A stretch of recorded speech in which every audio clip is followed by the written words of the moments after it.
আমাৰ অতি আদৰৰ শিল্পী জুবিন গাৰ্গ ডাঙৰীয়াৰ মৃত্যুৰ পাছত তেখেতৰ সমাধি ক'ত হ'ব আৰু তেখেতৰ শেষকৃত্যখিনি কোন স্থানত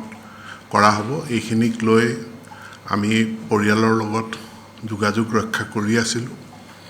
আৰু যোৱাকালিলৈকে কথাখিনি আগবঢ়োৱা হোৱা নাছিল এইকাৰণেই যে তেখেতৰ নশ্বৰ দেহ গুৱাহাটী আহি পোৱা নাছিল আজি নশ্বৰ দেহ আহি পোৱাৰ পাছত তেখেতক ঘৰলৈ অনাৰ পাছত মাননীয় মুখ্যমন্ত্ৰীয়ে মাননীয় মন্ত্ৰী কেশৱ মহন্ত ডাঙৰীয়া বিমল বৰা ডাঙৰীয়া আৰু মোক দায়িত্ব অৰ্পণ কৰে যে পৰিয়ালৰ লগত কথাখিনি পাতি তেওঁলোকে ক'ত শেষকৃত্য কৰিব বিচাৰে এই সম্পৰ্কে মতামত গ্ৰহণ কৰাৰ কাৰণে দায়িত্ব দিয়ে ইতিমধ্যে আমাৰ হাতত যিহেতু সময় তাকৰ আমি যোৰহাট আৰু গুৱাহাটী দুইটা স্থানতে সম্ভাৱ্য ক'ত শেষকৃত্য কৰিব পৰা যায় তাৰ কিছু প্ৰাৰম্ভিক আমি কাম কৰিছিলোঁ আৰু আজি আমি তিনিওগৰাকী বিমল বৰা ডাঙৰীয়া কেশৱ মহন্ত আৰু মই আমি তেখেতৰ জুবিন গাৰ্গৰ পত্নী গৰিমা গাৰ্গ ডাঙৰীয়ানীৰ লগত আমি সৰু সজাইতে আলোচনাত মিলিত হওঁ আৰু আমি যোৰহাটৰ ৰাইজেও যে বিচাৰিছে তেখেতৰ সমাধি যোৰহাটত হওক এই কথাখিনিও আমি অৱগত কৰোঁ কৰাৰ পাছত তেখেতে গৰিমা গাৰ্গ ডাঙৰীয়ানে আমাক জনায় যে দেউতা যথেষ্ট বয়স হৈছে 85 বছৰ বয়স হৈছে দেউতা অসুস্থ এই মুহূৰ্তত দেউতাক আমি যোৰহাটলৈ লৈ নিব পৰা অৱস্থাত নাই দেউতা গুৱাহাটীতে আছে 2 নম্বৰ আমি গুৱাহাটীতে আছোঁ আমাৰ সমাধিটো আমাৰ ঘৰৰ আশে পাশে হ'লে ভাল কাৰণ আমি মাহেকে পষেকে আমি সমাধিলৈ যাব বিচাৰিম দূৰত হ'লে আমাৰ কাৰণে অসুবিধা হৈ যায় গতিকে যোৰহাটৰ ৰাইজৰ প্ৰতি গৰিমা গাৰ্গ ডাঙৰীয়ানে কৈছে যে তেওঁ মোৰ সম্পূৰ্ণ শ্ৰদ্ধা আছে ভক্তি আছে আৰু তেওঁলোকে যি ধৰণৰ আবেগ তেওঁলোকৰ অনুভূতি প্ৰদৰ্শন কৰিছে মই তাত অতি সন্মানিত বোধ কৰিছোঁ কিন্তু আমি গুৱাহাটীৰ আশে পাশেই তেখেতক সমাধিস্থিত কৰিলে শেষকৃত্য ইয়াতে সমাপন কৰিলে আমাৰ সুবিধা হ'ব বুলি ভাবিছোঁ এই কথাখিনি গৰিমা গাৰ্গ ডাঙৰীয়ানে আমাক কয় আমি সুবিধা অসুবিধা আৰু আমাৰ প্ৰস্তুতি আমাৰ যিখিনি আছে এই গোটেইখিনি কথা আমি জনাওঁ যে যোৰহাটত কৃষি বিশ্ববিদ্যালয়ে মাটি দিব বিচাৰিছে জিলা প্ৰশাসনেও মহবন্দাত সম্ভাৱ্য মানে সুইটেবল লেণ্ড মহবন্দাটো আছে সৰবাইবন্দাটো আছে কৃষি বিশ্ববিদ্যালয়ে লিচুবাৰীত দিব বিচাৰিছে এই গোটেই অপশ্যনখিনি আমি তেওঁৰ আগত দাঙি ধৰোঁ আৰু গুৱাহাটীতো আমাৰ যিখিনি অপশ্যন আছিলে অপশ্যনখিনি দাঙি ধৰোঁ আৰু গোটেইখিনি তেখেতৰ আগত দাঙি ধৰাৰ পাছত তেখেতে যোৰহাটবাসী ৰাইজৰ প্ৰতি সেৱা জনায় আৰু তেখেতে হাতজোৰ কৰিয়ে কৈছে যে যথেষ্ট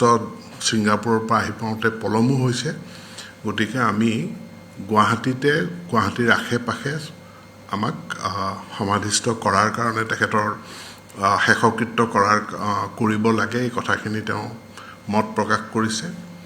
মই আগৰ পৰা যোৱাকালিও মই কৈছিলোঁ যে আমি চৰকাৰে স্থান নিৰ্ধাৰণ নকৰোঁ পৰিয়ালৰ মানুহে স্থান নিৰ্ধাৰণ কৰিব আৰু তেওঁলোকে নিৰ্ধাৰণ কৰাৰ পাছত বা এটা বাছনি কৰাৰ পাছত আমি চৰকাৰখনে সকলো সহায় সহযোগিতা আমি আগবঢ়াম সেইমতে আমাৰ কামখিনি আমি কৰিব বিচাৰিছোঁ মুখ্যমন্ত্ৰীয়ে যিহেতু দায়িত্ব দিছিল মুখ্যমন্ত্ৰীৰ টুইটটো যদি পঢ়ে তেতিয়াহ'লে খন্তেক আগত আজি আবেলি তেখেতে যিটো টুইট দিছিল এই টুইটটোক দি কোনোবাই এইটো কৈছে যে স্থান নিৰ্ধাৰণ কৰিলেই টুইটটোত স্পষ্টভাৱে উল্লেখ আছে প্ৰস্তাৱিত প্ৰপ'জড শব্দটো সোণাপুৰৰ যিটুকুৰা মাটি হাতীদুৰাৰ যিটুকুৰা মাটি চাফ চিকুণ কৰিবলৈ দিয়া হৈছে সেই টুইটটোত স্পষ্ট আছে যে ইট ইজ প্ৰপ'জড সেইটো কোনো চূড়ান্ত কৰা হোৱা নাই কাৰণ মাটি এটুকুৰা সুইটেবল হ'বনে নহয় সেইখিনি চাবলৈ হ'লে মাটি টুকুৰা প্ৰথমে পৰিষ্কাৰ কৰিলেহে আমি প্ৰকৃত ভিউ এটা আমি পাব পাৰোঁ তাক চাফা কৰিলেহে আমি ভিউ এটা পাব পাৰোঁ গতিকে স্থানটোক আৱৰ্জনা মুক্ত কৰা বা হাবি জংঘল যদি আছে তাক পৰিষ্কাৰ কৰা বা অন্য কিবা বস্তু যদি আছে তাক পৰিষ্কাৰ কৰা সেই কামখিনি কৰি কৈছে এইটো প্ৰস্তাৱিত এতিয়া আমি গৰিমা গাৰ্গ ডাঙৰীয়ানীৰ মনৰ কথাখিনি তেখেতে হাতজোৰ কৰি অসমবাসীলে সেৱা জনাই পেলাই কৈছে যে আমি গুৱাহাটীৰ সকলোৰে সুবিধা হোৱাকৈ গুৱাহাটীৰ আশে পাশে বিচাৰিছোঁ সেই কথাখিনি আমি কণ্টেক্ট পাছতে কেবিনেট বৈঠক আছে মাননীয় মুখ্যমন্ত্ৰীক আমি অৱগত কৰিম আৰু তাতে এটা চূড়ান্ত সিদ্ধান্ত গ্ৰহণ কৰিব এই মুহূৰ্তত আমাৰ লগত বিমল বৰা ডাঙৰীয়া তেখেতো আলোচনাৰ সময়ত আছিল কিন্তু তেখেতে দায়িত্বত সৰু হোজাইতে আছে তাতে তেওঁ দায়িত্ব পালন কৰি আছে তেখেত প্ৰেছ কনফাৰেন্সখনত থাকিব পৰা নাই কেশৱ মহন্ত ডাঙৰীয়া আৰু মই আছোঁ আপুনি যদি কিবা কয় মোক আৰু আটাইখিনি কোৱা হ'ল কিন্তু সকলোকে ডাঙৰ কথাটো যে যোৰহাটবাসী খুব বিচাৰিছে এটা সমাধি ক্ষেত্ৰ হওক বা তাত এটা আপোনালোকৰ শেষকৃত্য সম্পন্ন কৰা হওক যোৰহাটবাসীৰ আশা আৰু উজনি অসমৰো আশা প্ৰকাশ কৰিছে মই কৈ আছোঁ অকণমান ৱেইট কৰা চব শেষকৃত্য এঠাইতেই হ'ব কিন্তু স্মাৰক বা অন্য কিবা কিবি আমি বেলেগ বেলেগ স্থানতো কৰিব পাৰোঁ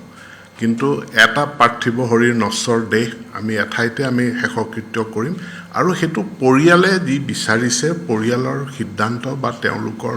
চইচ মতে কৰিম তাত আমি চৰকাৰ হিচাপে আমি কোনো হস্তক্ষেপ কৰিব নাযাওঁ বা আমি কোনো সিদ্ধান্ত নলওঁ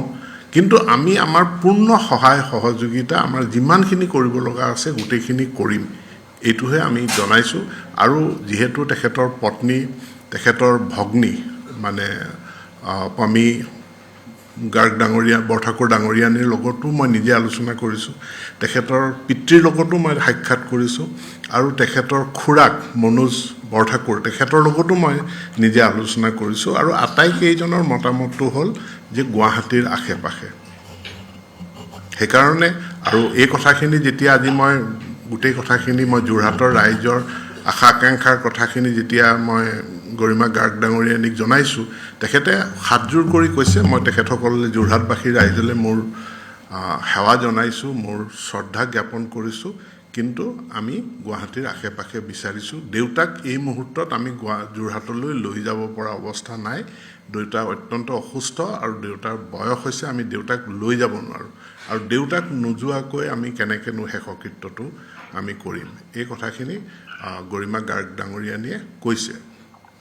আৰু এই কথাখিনি মই আপোনালোকক অৱগত কৰিলোঁ যিহেতু ছ'চিয়েল মিডিয়াত কিছুমান কথা চৰ্চা হৈ আছে আৰু এতিয়া আমি এই কথাখিনি আমাৰ কেবিনেটত আমি জনাম বিমল বৰা ডাঙৰীয়াত আমাৰ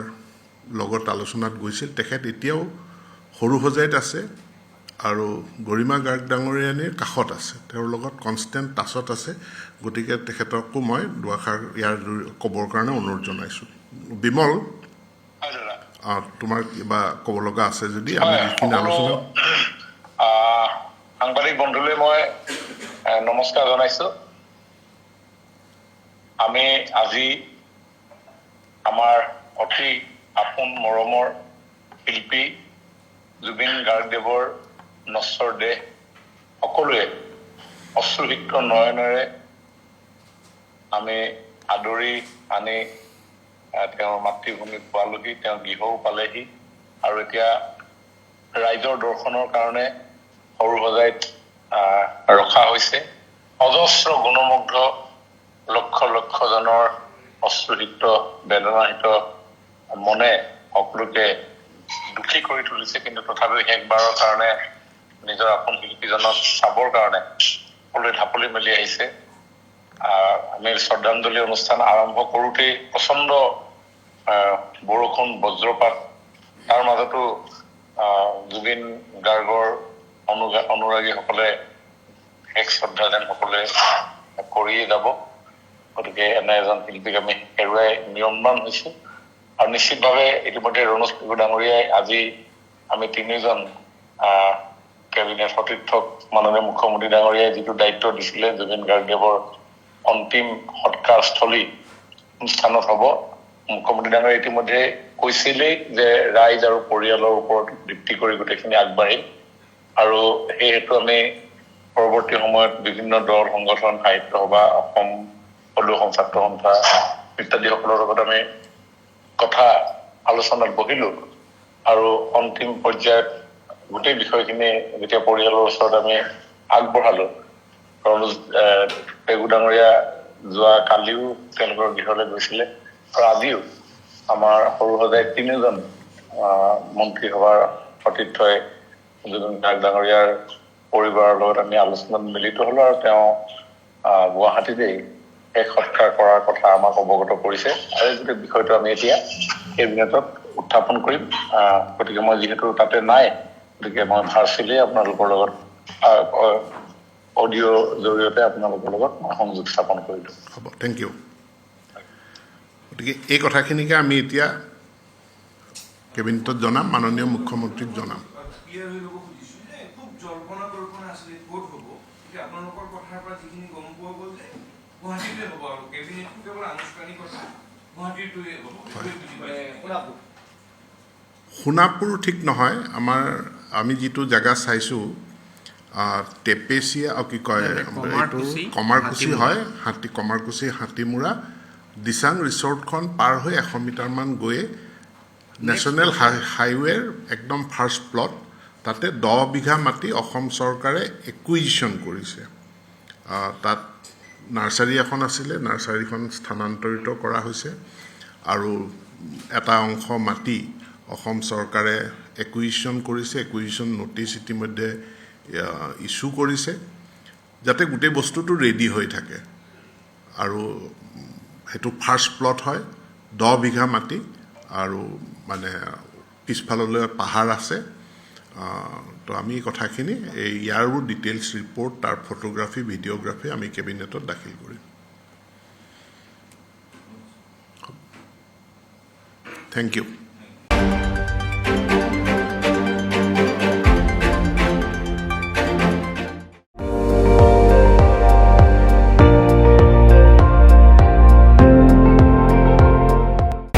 আপুনি চাই আছে ND24